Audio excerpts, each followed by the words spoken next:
mengangkat kisah misteri, ironis, dan tragis dari berbagai belahan dunia. Assalamualaikum warahmatullahi wabarakatuh. Salam revolusi akhlak. Kembali bersama saya Dek Iwan dalam Kisah Gelap.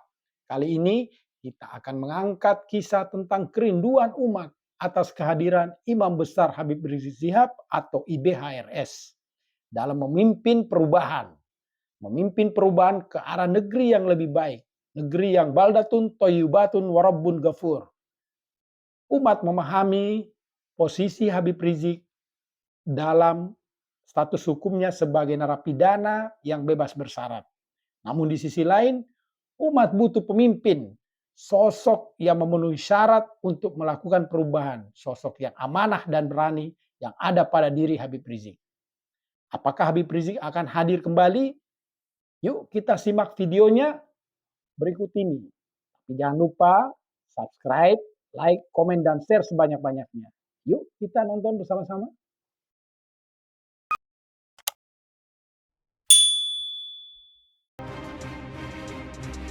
Pada Rabu 25 Januari 2023, sejumlah aktivis, mantan menteri, dan akademisi menemui Imam Besar Habib Rizik Syihab atau IBHRS di kediamannya di Petamburan, Jakarta Pusat.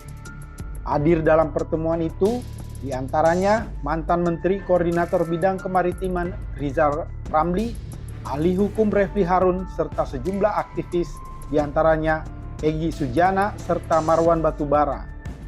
Tampaknya para tokoh yang datang rindu dengan kehadiran IBHRS yang lama tak terdengar kabarnya di kancah pergerakan aktivis. Adapun awalnya adalah kesepakatan kami para aktivis untuk menemui beliau karena kangen dengan sang imam besar. Demikian dikutip dari keterangan tertulis Sabtu 28 Januari 2023. Para tokoh itu mengaku menyampaikan harapan kepada IBHRS agar tetap berkenan menjadi imam, bukan sekedar bagi mereka, tapi juga kepada umat di Indonesia. Kami berharap beliau berkenan menjadi imam, bukan sekedar kepada kami para aktivis, tapi juga kepada umat bangsa ini yang serius inginkan berseminya hakikat kebenaran dan bangsa yang baldatun thayyibatun warabbun ghafur atau selalu dirahmati oleh Allah. Tambah keterangan tersebut. Adapun siraman rohani yang kami terima adalah agar semua insan berperilaku jujur, maka kejujuran akan membuahkan kehidupan yang aman, tentram, serta sejahtera. Demikian dikutip dari keterangan itu. Harapan para tokoh tersebut kepada HRS untuk menjadi imam atau pemimpin dalam mendorong perubahan negeri ini ke arah yang lebih baik bisa jadi adalah harapan mayoritas rakyat, karena mayoritas rakyat merasa tak tahan dengan kondisi negeri yang mengalami krisis multidimensi. Dalam sebuah pertemuan belasan profesor senior dan puluhan akademisi dari beragam kampus negeri dan swasta di University Club Cafe, Universitas Gadjah Mada atau UGM Yogyakarta pada Agustus 2022 lalu, Guru Besar Universitas Negeri Yogyakarta atau UNY, Profesor Suwarsih menyatakan restorasi kepemimpinan di Indonesia adalah satu keharusan untuk segera dilakukan. Hal ini seiring banyaknya persoalan di tengah krisis kepemimpinan. Kami memiliki keprihatinan mendalam atas krisis kepemimpinan akhir-akhir ini, merujuk pada berbagai kasus hukum para pejabat publik, pelanggaran moral dan etika, serta praktik koruptif para pemimpin di berbagai tingkatan. Jelas Suwarsih dalam keterangan tertulis Senin 29 Agustus 2022. Kami mengingatkan pentingnya kepemimpinan yang amanah, kompeten, dan menjunjung tinggi integritas. Publik sangat kecewa akibat perilaku dan kinerja pemimpin yang sebelumnya mungkin dianggap sosok ideal, namun belakangan terjadi sebaliknya. Demikian ditegaskan Suwarsih. Untuk melakukan perubahan yang lebih baik bukanlah pekerjaan mudah. Salah satu syaratnya adalah adanya pemimpin yang amanah dan berani. Syarat itu ada pada sosok IBHRS yang selama ini sudah ditunjukkannya. Salah satunya dalam memimpin aksi massa damai yang fenomenal, yaitu aksi 212 pada tahun 2016 lalu.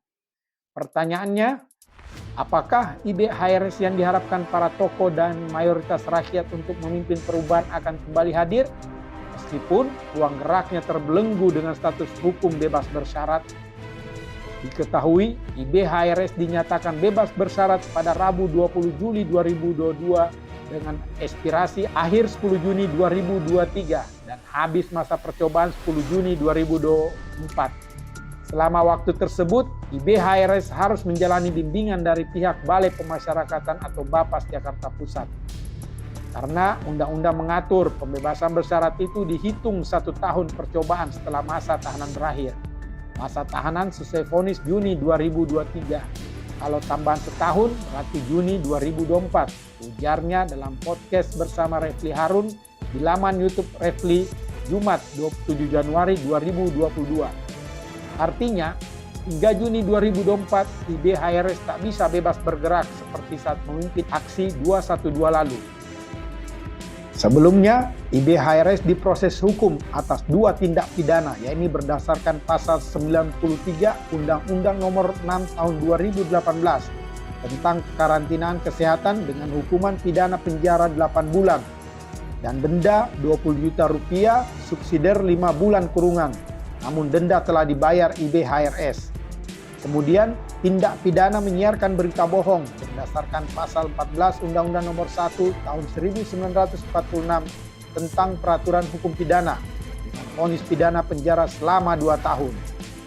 Dengan statusnya itu, IBHRS dilarang keluar dari ibu kota Jakarta.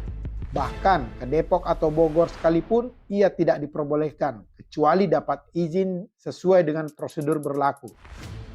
Kita ajukan izin, biasanya diproses seminggu jika alasannya benar-benar dapat diterima. Jelas IBHRS. Menurut IBHRS, jika melanggar ketentuan, bisa dicabut kembali pembebasan bersyaratnya dan ia harus menggenapkan selama setahun.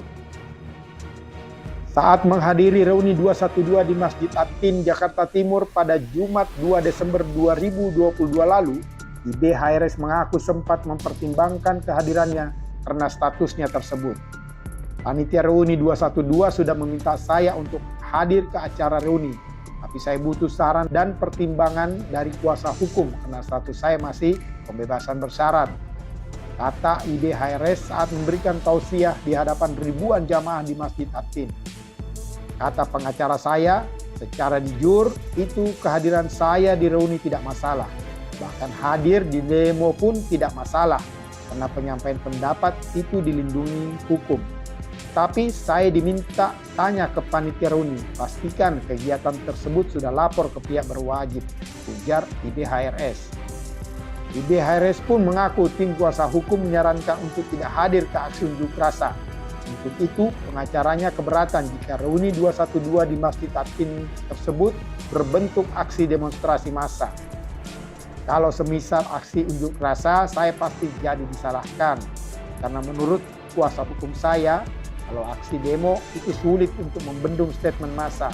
Apalagi kalau kritik keras, meski orang lain yang sampaikan, tetap saya yang harus bertanggung jawab secara de facto, jelasnya.